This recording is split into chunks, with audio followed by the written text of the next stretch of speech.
پیارے بچوں، 10 ایسے عمل ہیں جس پر ہر مسلمان کو ضرور عمل کرنا چاہیے تاکہ وہ سچا اور اچھا مسلمان بن سکے۔ اس کو بولتے ہیں فروع دین۔ سب سے پہلے ہے نماز۔ 5 وقت کی نماز ادا کرنا بہت ضروری ہوتا ہے۔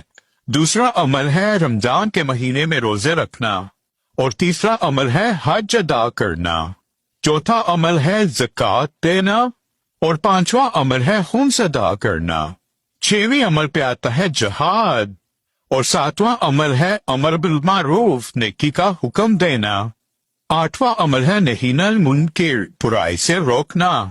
9واں عمل ہے تولا، اللہ کے دوستوں سے دوستی رکھنا، اور 10واں عمل ہے تبرع، اللہ کے دشمنوں سے دور رہنا۔ اگر ہم ان 10 چیزوں کو اپنا لیں تو ہم اللہ کے سچے اور اچھے مسلمان بن سکتے ہیں۔ اللہ ہم سب کو حق اور سچ کے راستے پہ چلنے کی توفیق دے۔ ویڈیو اگر پسند آئے تو لائک